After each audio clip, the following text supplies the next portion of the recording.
This is an electoral map showing the last race for president. If you put the names Bush and Kerry here, this is how it turned out, 286 to 252. But the map is changing this year, and Steve can walk us through it. I'm going to switch now to the CNN map as we call it today, and this is a new change today. We've moved New Mexico from a toss-up to lean Obama, and the electoral count we have at the moment is 226 electoral votes, leaning Obama's way, 189 leaning McCain's way. Let me start with that simple premise. Is that about where you would call the map right now? I'd be a little more optimistic than that. That's probably not a surprise. It's our job to be a little bit more cautious. I want you to tell me, Steve, the easiest way, and let me turn off this to make it easy, and I'll show you how to do it. You're the first campaign strategist to touch the map. If you want to turn Virginia, you show its electoral votes. Tap it once, it goes Republican. Tap it twice, it goes Democrat. You tell me, I want you to get me, and I'm going to go back to default and show you where we start. I want you to show me the path you think Barack Obama will take to get from 226 to the magic number of 270. Look, we feel very good, John, about Minnesota. So we're going to press that to blue. Feel pretty solid about Iowa. It's a state that John McCain has kind of blown off over the course of his career.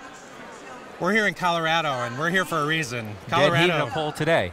Colorado's going to be good. I think we get to Colorado, and we go blue. We're at 252. Now you're pausing. I see this is where it gets hard. It does get hard. I mean, none of this is going to be easy. We got to go to New Hampshire. That's a state that made John McCain the nominee with the comeback. Yeah, but it's also a state that's really trended Democratic over the course of the last couple of years, so we're going there. Okay? We got to put Michigan in there. Right? There. All right, you're switching Michigan over?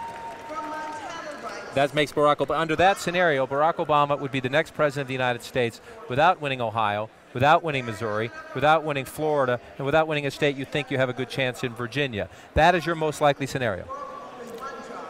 Well, look, we have 22 states in a battleground plan. 18 of them we feel are a little bit harder than 4 of them. There are 13 of them that really are kind of in a dead heat.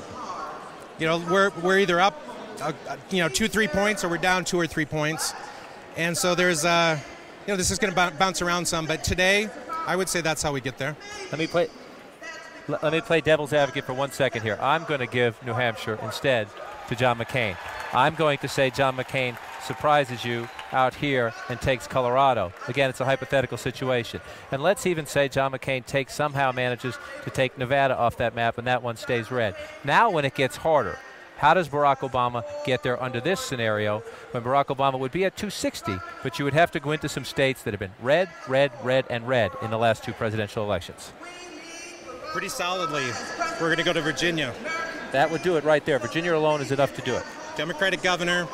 We're on our way to 2 Democratic senators, and we're on our way, I think, to providing electoral votes in Virginia for a Democrat for the first time in several years. And let me say this one last time before we toss back. Well, people often talk about a 50-state strategy. There's no such thing, and no campaign runs in all 50 states. You right now, from the convention to November, plan on spending time, money, and resources in how many states?